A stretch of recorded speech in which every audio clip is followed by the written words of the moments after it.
The renovations and extended hours are bringing changes and challenges to the student overnight staff at Alden Library. Our reporter Elise Hammond has the story.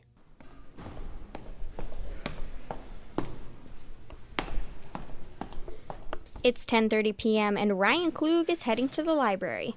While some are gearing up for a long night of hitting the books in Alden, Ryan is heading to work. He's the overnight supervisor and will be working till about 7:30 tomorrow morning. And then, when his shift is finally done, he'll head to class. The past couple days I've been feeling a little, don't want to say under the weather, but like a little worn out. But also like I just normally feel worn out regardless. And he's not the only one. 2 floors in Alden Library, the 2nd and 4th, are now open 24 hours, and overnight student employees and supervisors are working more than ever before. Ryan works the graveyard shift 5 days a week. Each night he oversees 8 student employees with the help of 3 other supervisors.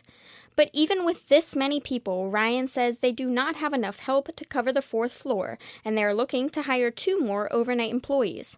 But getting people to work overnight is not as easy as filling daytime positions.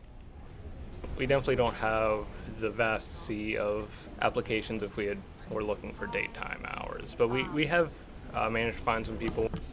Although the employment aspect of these new hours may be difficult, 2 24-hour floors is a moment that many people at Ohio University have been waiting for. While finding people to staff the new 24-hour floors is a bit of a challenge, getting students to take advantage of the new hours is not.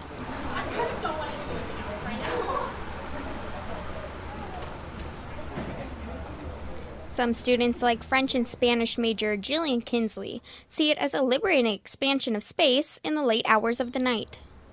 You know, it's not only the 2nd floor now, it's the 4th floor, and it just like both floors aren't as crowded. Oh, hopefully they won't be as crowded anymore. And for others, like Jenna Hooper, it's extra time to get everything done. I work for the campus as a job, and I just got off at 9:30. So if they keep the library open, it gives me time to go home and change after work and come here and get the state of mind to work on my papers. Dean of Libraries Scott Seaman says the overnight space expansion has been in the works for years.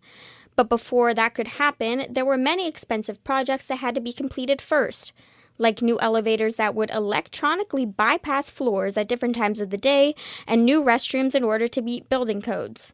But Seaman says he thinks the money was well spent and the expansion was very necessary. Oftentimes people forget we're not Columbus, Ohio, we're not Cleveland, Ohio, or Cincinnati. There aren't all these restaurants in town that are open 24 hours and they're within walking distance of campus. It's Alden, even Baker is closed. In addition to the elevators, students will now have to use their IDs to swipe into the library between midnight and 8 a.m. Seaman says this was added to make sure students and staff are safe overnight.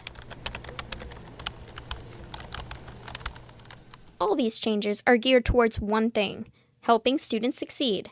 And a tip from Ryan, the best time to take advantage of the new hours without the crowds, 3 a.m. to 7 a.m. That is, of course, if you're up that late. For The Outlet, I'm Elise Hammond.